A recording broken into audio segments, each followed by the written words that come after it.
Salve amantes de la historia, sed bienvenidos a una nueva entrega de Cliófilos, un paseo por la historia. Hoy vuelve una de las secciones que más os gusta y también por el número de visitas creo que tiene más éxito, y es la de los pilares de Roma, con nuestro amigo, compañero y aquilifer Ángel Portillo. ¿Cómo estás, compañero? Pues bien, aquí estamos pasando estas calores, que si aquí en la península hace calor, imagínate en Egipto. Estamos encantados de volver a participar en este programa y de seguir con la sección. Bueno, entonces, a ver, para los más avistados ya habrán visto el título del vídeo, pero ¿de qué vamos a hablar? Haznos un pequeñísimo resumen. Sí, hoy nos vamos a fijar en el aspecto de la religión romana, pero el más íntimo, el de la casa, el de la domus, el que ejercía el pater familias cada mañana o cada noche antes de acostarse, y hablaremos del lararium, del culto privado. Ah, bien, bien. A mí ya sabes que todo este tema de la religión y la historia social me gusta, así que, bueno, vamos a ver un poco qué nos cuentas. Así que yo humildemente me retiro y adelante. Muy bien. Yo quisiera empezar primero para un poquitín para resumen, ¿no? Que los oyentes entendieran un poquitín cómo venían en el mundo, cómo lo veían los romanos, ¿no? Y para esto tenemos un texto. Sabes que me gusta empezar siempre con un texto, Arnau. Y el texto dice lo siguiente: por mucho que nos amemos, senadores, no podemos igualar a los hispanos en número, a los galos en fortaleza, a los púnicos en astucia, a los griegos en las artes, ni a los mismos italianos y latinos en el sentimiento nativo y natural de este pueblo y esta tierra. Pero en la piedad, en la religión y en esa sabiduría especial por la que sabemos que todo se rige y se gobierna por la voluntad de los dioses, superamos a todos los pueblos y naciones. Qué fuerte, es muy intenso este fragmento. Sí, es un texto que define, creo, que lo que ellos sentían. Ellos creían que eran el pueblo afortunado porque vivían en comunión, vivían en una perfecta armonía con los dioses y observaban el orden natural, que evidentemente para ellos el orden natural era el orden de los dioses, y que esta sabiduría que tenían ellos era precisamente este arte de tener esta unión con ellos, y eso era lo que les hacía ser el pueblo elegido. No eran tan numerosos como los hispanos, ni tenían tanta arte como los griegos, ni tan siquiera ellos tenían tanta astucia como Aníbal Barca, ¿no? Pero le ganaron por esta unión con los dioses, por esa piedad que dicen ellos mismos, ¿no? Y lo que he dicho, esto llegaba tanto que esto llegaba al principal sitio de Romano, que era su casa, su domus. Para nosotros una casa es el sitio donde vivimos, pero para ellos era el sitio donde vivían sus dioses. En una domus romana, que por eso tenían allí el lararium, el altar familiar, podríamos definirlo, ¿no? El lugar de los lares. Nosotros en catalán le llamamos a la casa, le llamamos llar, y a donde está el fuego del hogar le llamamos llar de foc. Esto es lar, es el hogar, es lo que representa un hogar, no tanto una casa, sino un hogar, allí donde vivimos nosotros, ¿no? Pues para los romanos vivían también los dioses en su casa, ¿no? Y por ejemplo, por decir algunos dioses que vivían, Lares, Penates, Genius y Manes, esto ya volveremos a hablar más adelante, pero por ejemplo también tenían en la puerta, tenían ni más ni menos que tres dioses: Furculus, Lamentino y Cardea, en el umbral, en el quicio y en los patientes, ¿no? En los límites de los campos, por ejemplo, de sus tierras, tenían un dios que se llamaba Terminus, lo cual quiere decir que ellos en su casa era un lugar también de dioses. Sería la combinación para nosotros de lo que sería una iglesia y una casa. Hay que intentar verlo así. Esto además de que los dioses los tenían en casa, los romanos tenían una manera de comportarse que era una ley no escrita. Ellos tenían el ius, que era ¿cómo lo diría? A ver si me expreso bien. El ius sería esta ley que es justa entre hombres y dioses y entre hombres y hombres, y está por escrita, es una lex, pero además tenían las costumbres, ¿no? Que creo que se llama jus, igual me equivoco.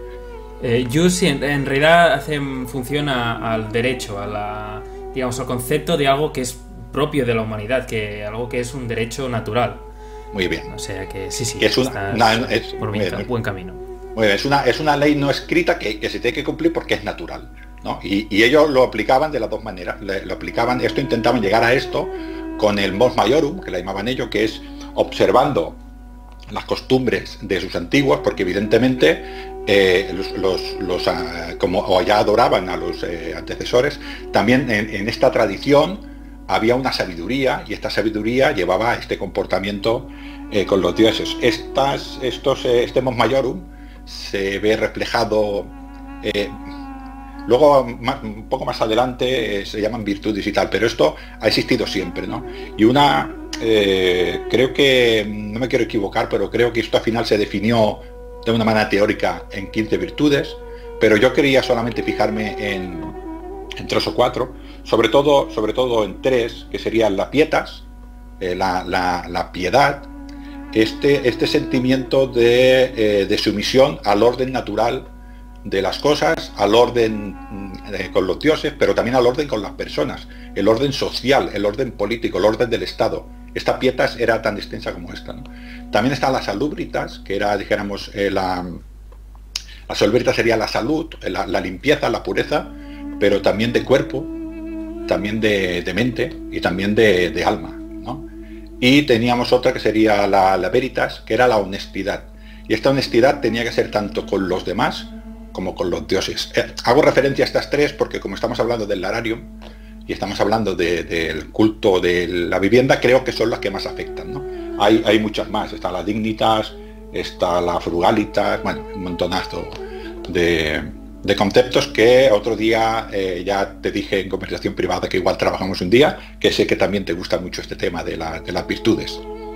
Sí, de hecho hay otro vídeo en el cual tratamos algunos de los digamos los valores de la sociedad romana, particularmente de la aristocracia, que te invito a que le eches un ojo también, porque también había algunos conceptos que también salen aquí en esta que vamos a ir tratando y que estructuraban muy fuertemente la sociedad romana, la marcaban por un camino que era muy fijo, marcado por algo que es muy difícil de cambiar, que es una tradición. Muy bien, una tradición de los antiguos, el mos maiorum. Muy bien. Y esto además, lo que hemos dicho, la visión de los dioses que tenían los romanos, que los dioses vivían con ellos en su casa, estamos hablando, ¿no? Esta tradición del mos maiorum, además se tenía que complementar para entender un poquitín el pensamiento de los romanos con un concepto que se llamaba la pax deorum, que era la paz con los dioses, para evitar la ira de Horus, que era el que te van a castigar los dioses, para que nos entendamos en el idioma moderno, ¿no? Si haces esto, te va a castigar Dios, ¿no? Pues para evitar eso, pues hacían esta cosa que ellos llamaban Pax Deorum, que era un pacto entre hombres y dioses. Este pacto era que, lo que hemos dicho antes de la sabiduría, los hombres alcanzarían la sabiduría observando el orden natural de las cosas, y evidentemente el orden natural de las cosas es lo que quieren los dioses. Por esto, entre estas cosas está esta obsesión que tienen los romanos por todo este tema de los, por ejemplo, augures, y este tema de los auspicios, ¿no? Y los audúspices. Para observar la voluntad de los dioses, claro, es evidente que yo tengo que saber qué quieren. Y cuando yo tengo que hacer algo, tengo que saber si estos dioses quieren que yo lo haga o no quieren que yo lo haga, ¿no? Y por eso los consulto continuamente. Esto es para observar esta obsesión, ¿no? Y esto además, lo que hemos dicho antes de la veritas, o sea, había que hacerlo en serio. No me puedo plantar en el altar, rezar a los dioses sin creérmelo, porque esto sería faltar a la virtud de la veritas y no sería virtuoso. El concepto de virilidad, el concepto de virtud es bastante complejo, y es difícil explicarlo en un momento, en un programa tan cortito, ¿no? Pero podríamos decir que el romano estaba completo si era evidentemente valiente en la batalla, pero también si tenía pietas, también se observaba el mos maiorum y también si ejercía la pax deorum. Todo esto era lo que hacía virtuoso y lo que lo hacía ser un vir, ser un hombre ante los demás.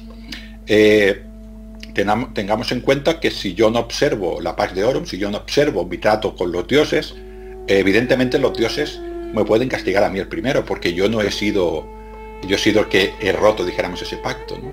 Pero es que también pueden castigar a mi familia. y también pueden castigar a mis vecinos, incluso pueden castigar a la propia Roma. El no observar esta Pax Deorum, provoca la ira de Orum. Así que esta obligación de observar esta Pax la tenía muy presente. Así, estas tres cosas son lo que creo yo, así he resumido, es lo que creo yo que hizo que que los romanos tuvieran esta manera de ver el mundo y esta manera de comportarse.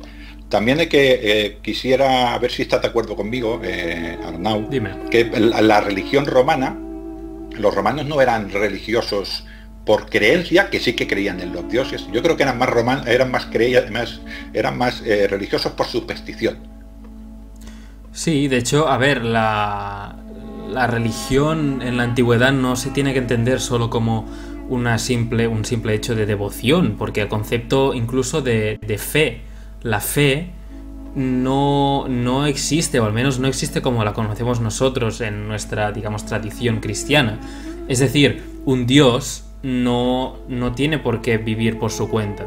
No, un Dios tiene que, del mismo modo que tú le das tu adoración, Él te tiene que dar algo. Es decir, esto siempre, o casi siempre, es un intercambio.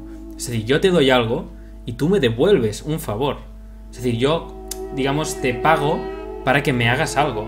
Era una cosa bastante más, digamos, frívola, pero sin dejar la seriedad, que lo que tenemos hoy en día, que simplemente se basa pues en la confianza absoluta en un plan divino en el cual tú no tienes nada que decir, solo puedes confiar. En este caso los romanos no, los romanos lo veían como una especie de, incluso un contrato que era vinculante. Es decir, un general, por ejemplo, al salir de la guerra, al salir de Roma, hacía un sacrificio al templo de Júpiter propiciatorio. El sacrificio propiciatorio es aquel que pide algo. Y al volver, cuando hacía un triunfo, la procesión terminaba donde había empezado, en el templo de Júpiter, dando un sacrificio de agradecimiento. Sí, yo quisiera, ya sabes que yo soy de la parte técnica y quizás los oyentes lo entenderían, quizás igual es muy, muy simplificado, lo que nosotros llamamos comunicación simplex, que es la creencia más moderna, que es aquella en la que sería un programa de radio, todo va en una sola dirección. Yo doy y dijéramos, y sin embargo en la época antigua era una comunicación que nosotros lo llamamos semiduplex, va en los dos sentidos. Eso es lo que dices tú, es un contrato comercial. Yo te doy a ti, creo que se llama do des, ¿no? Así es, sí. Yo te doy a ti para que tú me des a mí. Ese pacto, esa relación es en dos direcciones. Yo te estoy dando para que tú me des. Esto es lo que es este pacto, este contrato comercial, no dejaba de ser así. Una de los ritos que había, por ejemplo, cuando yo llegaba a una casa nueva, era sacralizar el altar familiar, porque cuando yo hacía una casa, este altar no estaba, evidentemente, no era sacro, no era. Y uno de los ritos que había era, bueno, aparte de purificar la casa con agua y sus hojas de pino y tal, era, yo relataba un contrato a mano y se lo ofrecía a los dioses y yo le decía, a partir de hoy, cada día te voy a rezar, cada día que esté en mi casa, si no lo hará la mater familia, cada día que esté en mi casa te rezaré, te honraré como te mereces, y yo lo escribía tal como si fuera un contrato, y este contrato, este papiro, o este pergamino, mejor dicho, pergamino papiro, depende de allí que tenían ellos, y se lo ponían en el altar. Y era como un contrato, cuando haces un contrato, ¿qué hacemos? Escribimos un contrato y firmamos, ¿no? Pues era una especie de firma. Y es lo que dices, yo te doy para que tú me des. Y esto era evidentemente, los romanos, esto lo hacían, como has dicho, a un general, pues evidentemente hablaba con Júpiter, que era el dios más grande de Roma, ¿no? Y bueno, y con Marte y con todo lo que podía, porque necesitaba mucha ayuda para ganar la guerra. Pero esto, en cada uno de los hogares romanos, más o menos buen hogar, tenían un altar, que es de lo que queríamos hablar hoy. Toda esta introducción era un poquitín para poder entender, porque si no empatizamos con ese hombre, luego decimos, y cada mañana rezaba. Hombre, él cada mañana rezaba porque pensaba que si no rezaba, no hacía el contrato con los dioses, no cumplía ambos majorum y ofendía a estos dioses, y entonces el día le podía ir mal. Con lo cual él tenía que hacer esto cada mañana y tenía que hacer este rito siempre y de una manera determinada sin poder equivocarse, porque así era como mandaba ese contrato que él había firmado y que sus mayores ya le decían que tenía que ser así, ¿no? El lararium, el altar familiar, que era el centro de la sacra privata, de la vida privada de una casa, pues lo tenían cada uno en su casa. Es muy complicado decir cuál es el estándar de un lararia, que sería en plural, lararium en singular. Es muy complicado porque, claro, cada casa es un mundo, ¿no? Y luego Roma tuvo muchos años y, claro, estos lararios van cambiando. Aquí se colocaban las figuras de los dioses, de los dii familiares et domestici, que son las divinidades de la familia. Básicamente eran, ya los he nombrado antes, básicamente eran 4, que son los lares, que sería, simplificándolo mucho, el dios de la casa, del hogar. Los penates, también simplificándolo, haciendo una simplificación muy grande, serían los dioses de la despensa. El genius, simplificándolo en exceso, sería el ángel de la guarda moderno. Y luego estaban los manes, que eran los antepasados. Estos dioses normalmente eran bastantes, o divinidades más que dioses, eran bastante generales en cada uno de los altares. Luego, por ejemplo, en la época imperial también se ponía una figura representando al emperador, porque el culto al emperador era obligatorio. Si yo, por ejemplo, era un miembro del colegia de los Ferrari, del gremio que me dedicaba a trabajar el hierro, y entonces mi dios era Vulcano, pues también probablemente tendría una representación de Vulcano en mi larario. O, por ejemplo, si era comerciante, pues probablemente también tendría Mercurio. Igual que ahora tenemos un santo para cada profesión o para cada sector, pues también si fuera conductor, pues tendría San Cristóbal, ¿no? Para que nos entendamos, ¿no? Y esto lo teníamos en el larario. Podía estar pintado o podía estar hecho por figuritas chiquititas, ¿no? Estos lararios eran muy lujosos. Pues depende de la casa. Habría familias que tendrían prácticamente un larario prácticamente como un templo, con sus columnas corintias y con su tímpano y con todos sus adornos, y habría otras pues que eran más modestas y tendrían probablemente un estante y unos dibujos en la pared. Esto no importaba a los dioses, porque ellos lo que tú hacías con ellos era un contrato, tú los ofrecías para que ellos te dieran a ti. Con lo cual, no hay un estándar del larario. Lo que sí que más o menos hay unas cosas que podríamos decir estándar, que serían, por ejemplo, que no tienen que tener nada más que un uso. Y este uso, evidentemente, es el de orar a estos dioses. Tiene que estar en un espacio situado de la casa, de la domus. Normalmente se ponía en el atrium de las casas romanas. Era, para que nos entendamos, la estancia principal, ¿no? De ahí salían pasillos y las diferentes dependencias, ¿no? También se tenía que mantener limpio, lo que hemos dicho antes de salubritas. Los dioses no podían tocar impureza, con lo cual todo lo que tenía que ver con ellos tenía que estar limpio, pero en todos los aspectos, no solo limpio, sino consagrado, ¿no? Para que nos entendamos. Así que luego, en todo caso, ya volveremos a este concepto, pero la pureza, las salubritas, con todo lo que tiene que ver con respecto a los dioses, es muy importante. Esta pureza, tanto de la persona que reza como de todos estos objetos con los cuales se les reza a los dioses y se usan, son básicos. Esto y el fuego son básicos, ¿no? Y evidentemente pues tienes que tener espacio para hacer todas las ofrendas posibles, ¿no? ¿Qué era lo normal que te podías encontrar en un lararia, aparte de todas estas figuras que hemos dicho? Bueno, también, ahora que me acuerdo, también había dibujadas serpientes, siempre por abajo, siempre estaban las serpientes, estaban abajo. Luego siempre había alguna representación de algún tipo de tierra, para que nos entendamos, o una división del mundo subterráneo y del mundo superior. Y todos estos dioses que hemos dicho, de Manes y Penates y tal, estaban de la parte de arriba.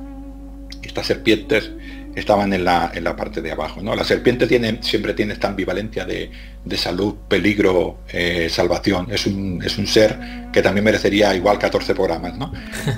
Sí, porque depende en qué contexto, siempre es negativo, y depende en qué contexto, pues es positivo, ¿no? ¿Qué podríamos encontrarnos en un lararium así a grosso modo? Pues incienso, era bastante habitual. Evidentemente tendríamos que tener una querra, creo que se llama, que es donde lo guardamos, el incienso. El turibulum, esta palabra siempre me cuesta mucho decirla.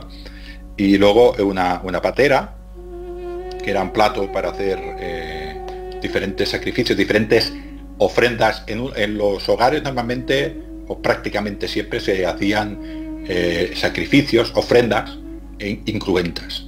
Era muy difícil hacer una ofrenda cruenta, aunque también se hacían, pero no era lo normal. En una casa pequeña, llevar un buey y matarlo no es fácil, ¿eh? Y luego además todo esto de las ofrendas cruentas, para matar un animal, pues tenías que contratar un colegia, tenías que contratar al que llevaba el animal, tenías que contratar al que hacía el rezo, tenías que contratar al que lo sacrificaba, y bueno, era bastante complejo. Así que normalmente en las viviendas se llevaba una ofrenda cruenta, ¿no? Y una cosa también que he dicho antes que era muy importante, el salinium para purificar la sal, el salero. Todavía hay gente, a mí por ejemplo, mi madre, cuando me casé, lo primero que hizo fue regalarme un salero, porque decía que una casa sin sal traía mala suerte, ¿no? Desde entonces nos viene, ¿no? Creo, ahora no me acuerdo, creo que es Cicerón, pero igual me equivoco, tiene una frase que dice que puede estar tranquilo aquel que ve en su mesa el salero que heredó de su padre, ¿no? O sea que el salero, la sal, era purificadora y era muy importante, que vamos a decir de la importancia en las legiones del salario, Arnau, las veces que nos han pagado. Sal.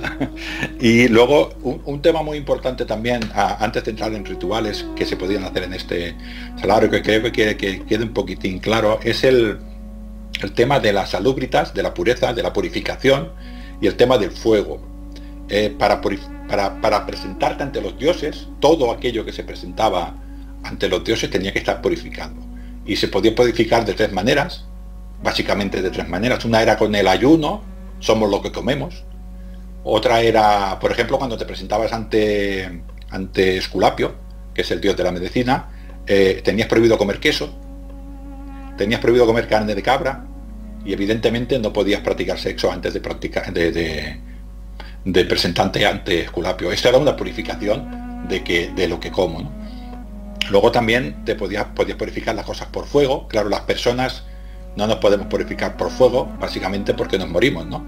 Y suele es feo, pasar, sí. es feo, sí, no.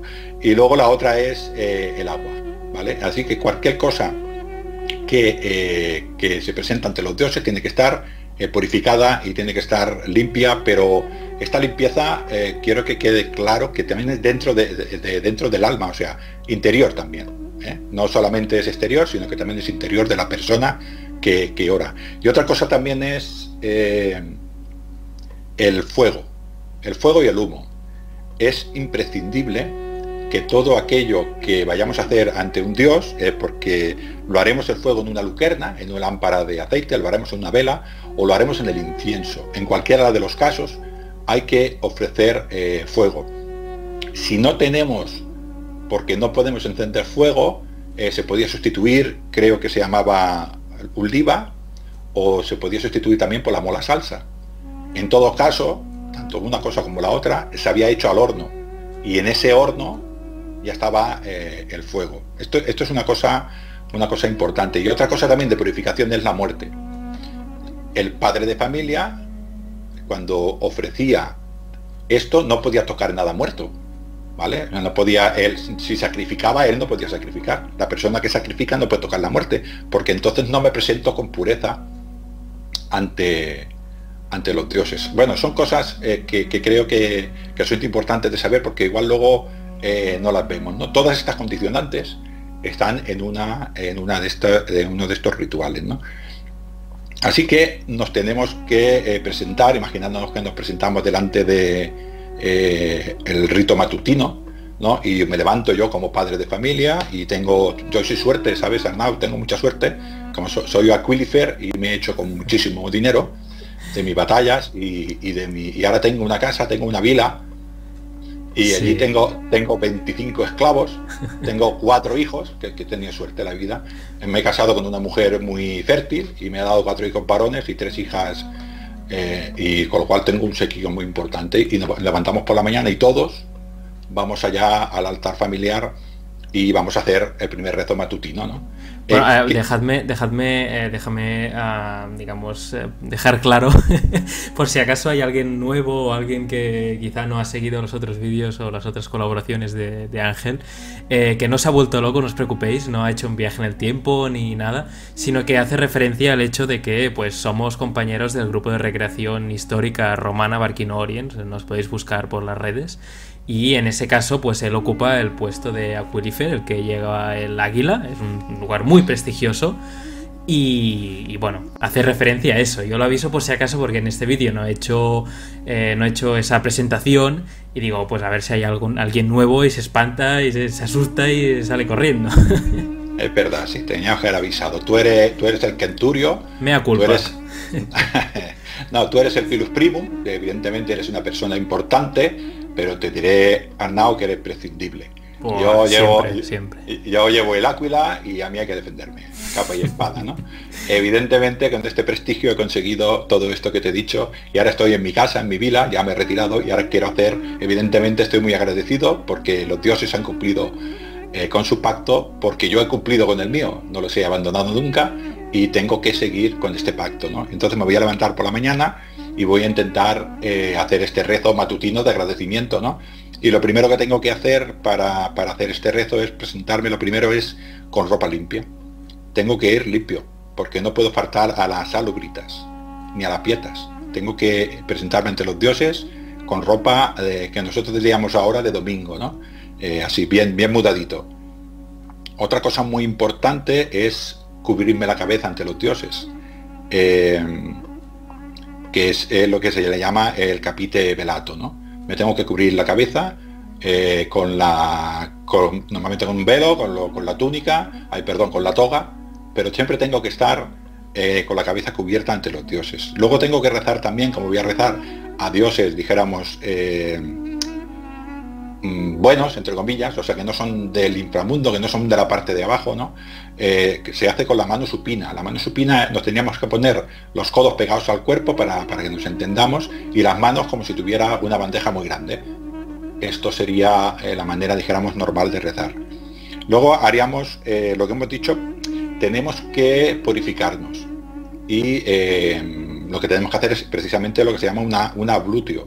Una ablución es lavarnos el cuerpo, purificar el cuerpo. En este caso lo que haríamos sería lavarnos con agua clara y evidentemente una vez que me lavo las manos, hay muchas maneras de hacerlo. Incluso he visto algunos grupos de recreación que parte de ese agua que tienen en la mano antes de secarse se lo llevan a la cabeza y se dejan caer agua en la cabeza, ¿no? Probablemente, por muchos rígidos que fueran los romanos, vuelvo a repetir que estos son ritos domésticos y estos ritos no sé si eran más de otro tipo de flavines o de las casas, pero todo es posible. Yo no voy a discutir porque yo no soy un experto en este tipo de ritos, pero lo he visto de las dos maneras, ¿no?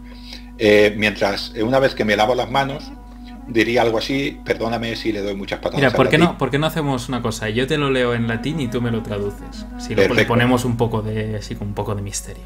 Muy bien. ¿Vale?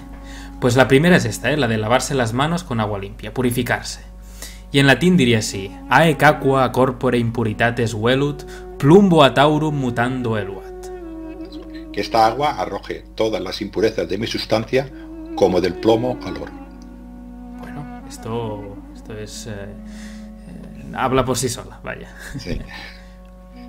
Después nos llevaríamos las manos a la cabeza y diríamos una cosa muy sencilla que es purga mentem, o sea, purifica mi mente.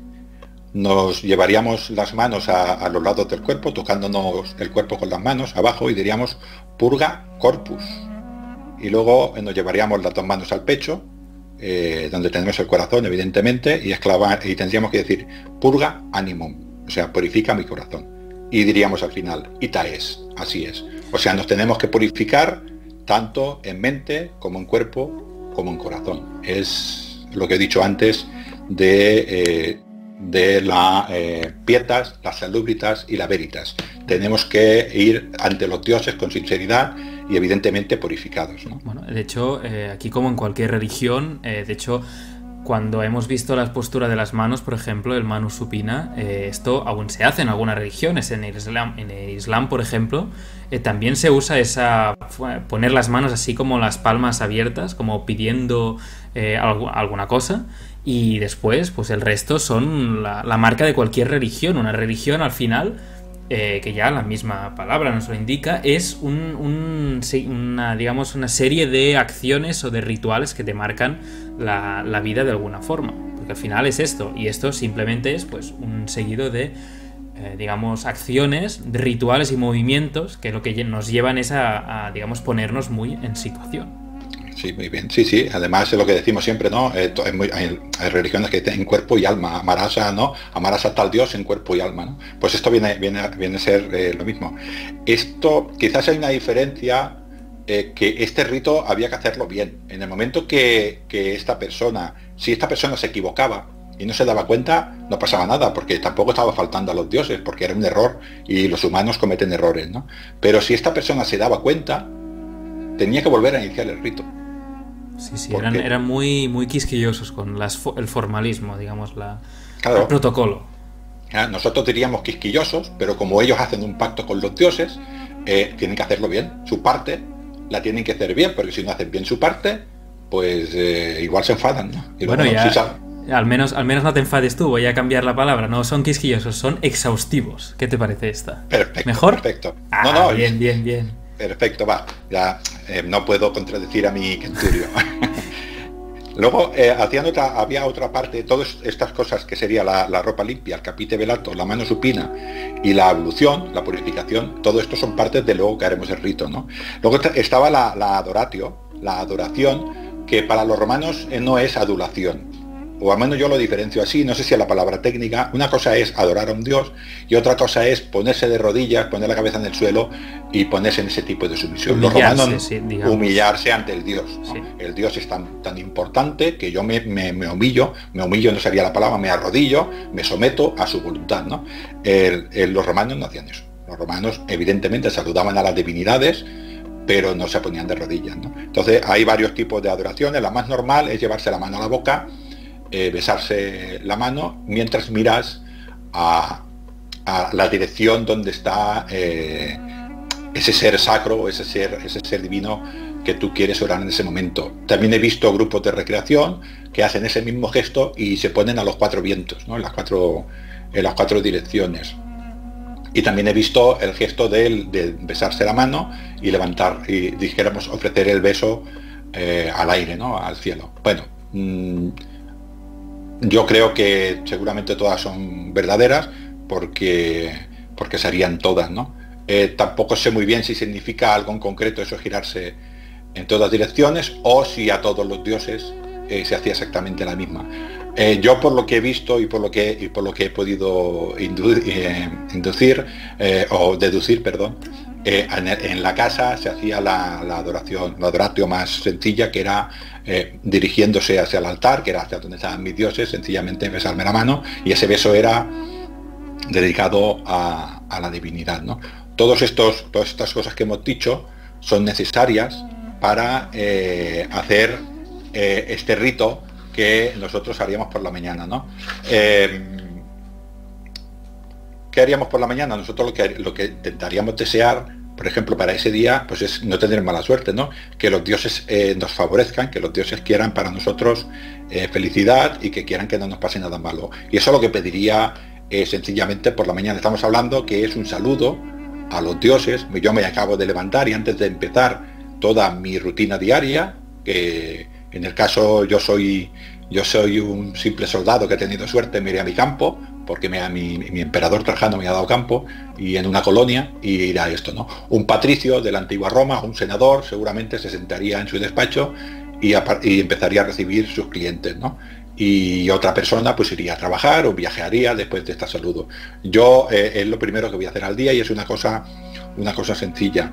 ¿Qué haríamos primero? Lo que he dicho. Primero lo que tenemos que hacer es que iría limpio, tendría la cabeza cubierta, todas las personas detrás mío tendrían que guardar absoluto silencio, cualquier ruido vuelve otra vez a tener que volver a iniciar el rito desde el principio y fielmente, nada de ir cortándose cosas, no, desde el principio y fielmente. Así que todos mis esclavos, todos mis hijos y mi mujer y mis hijas tienen que estar en absoluto silencio, pero las vacas de fuera también.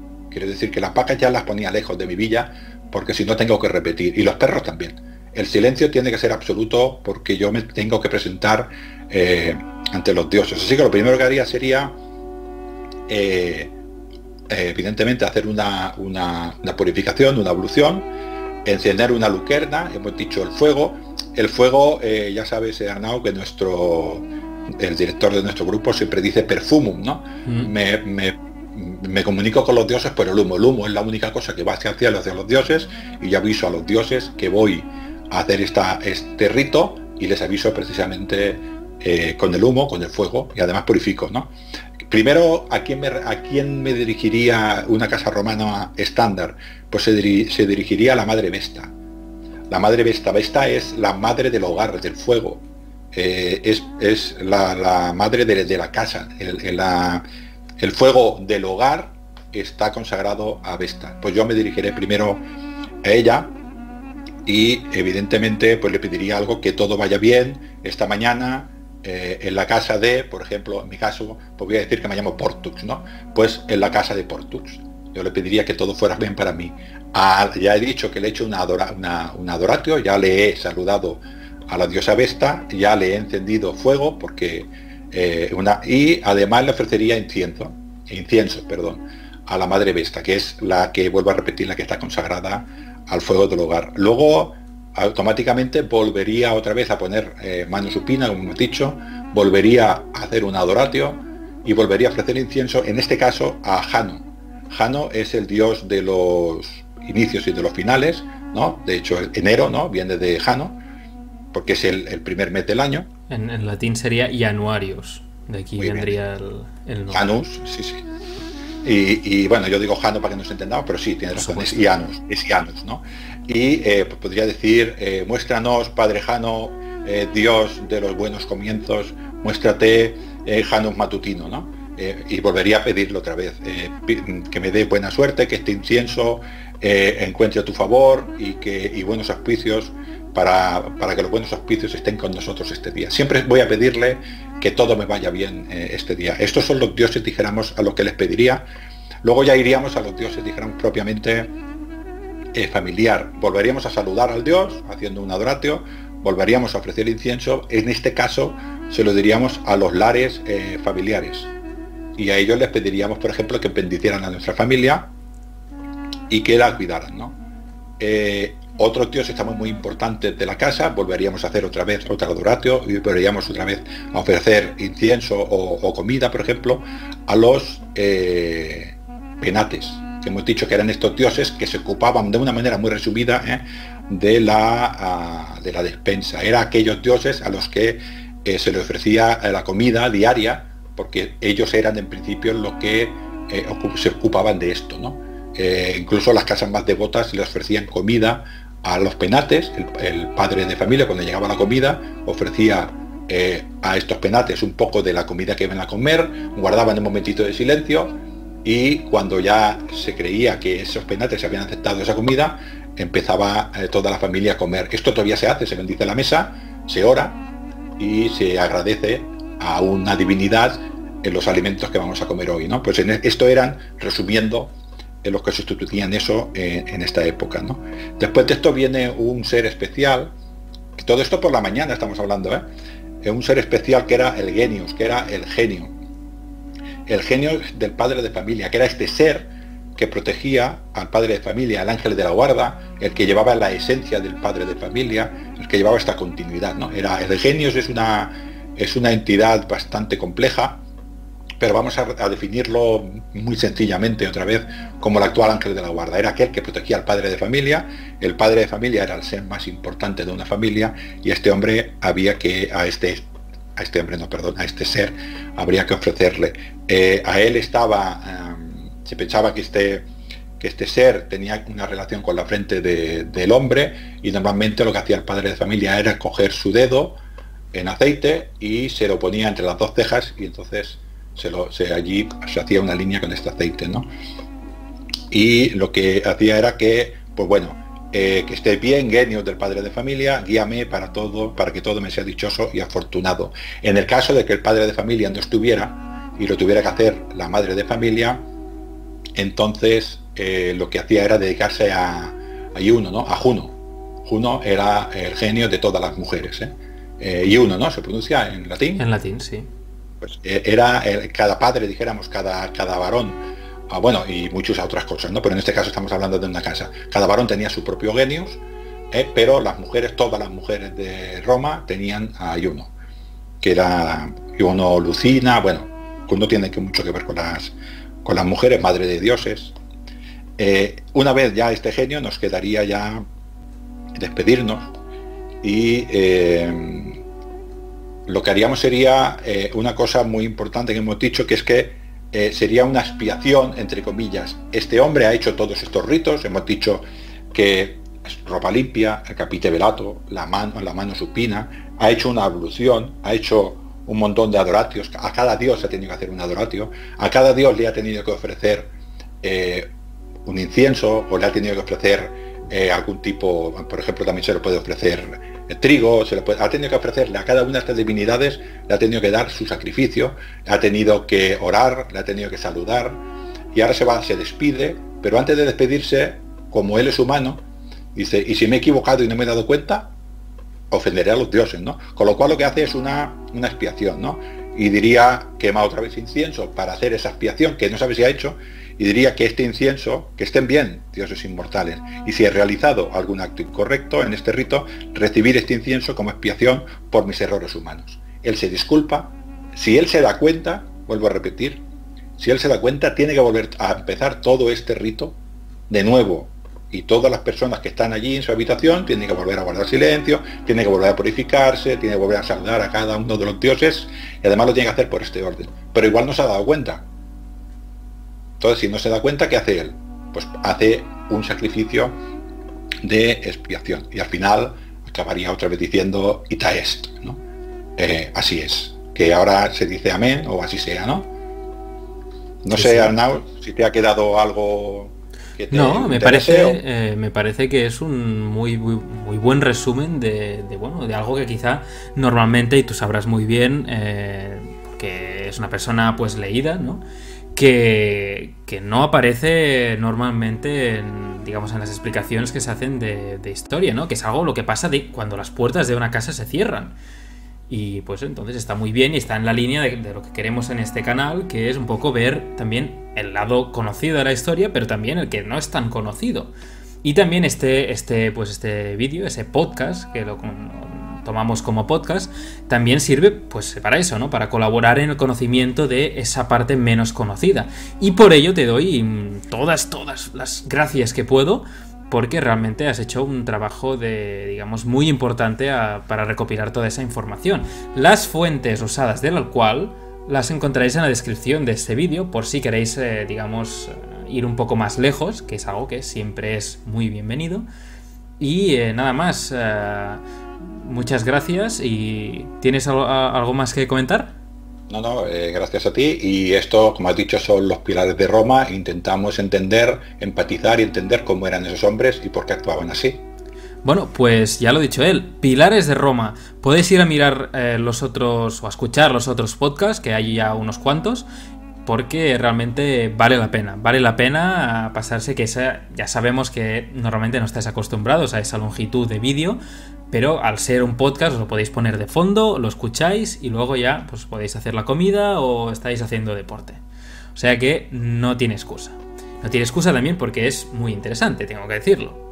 Pero bueno, pues muchas gracias, Ángel. Nosotros vamos a ir ya dejándolo, pero no sin antes recomendaros que si os gusta nuestro contenido, no os contentéis solo con mirarlo, con mirar nuestros vídeos, sino que podéis suscribiros y darle a la campanilla que hay al lado del botón de suscripción para no perderos ninguno de nuestros vídeos, porque os mandarán un aviso al móvil o al ordenador donde lo tengáis usar, donde uséis la cuenta, y os avisarán de Cliófilos ha sacado otro vídeo. Pues ahí lo tenéis.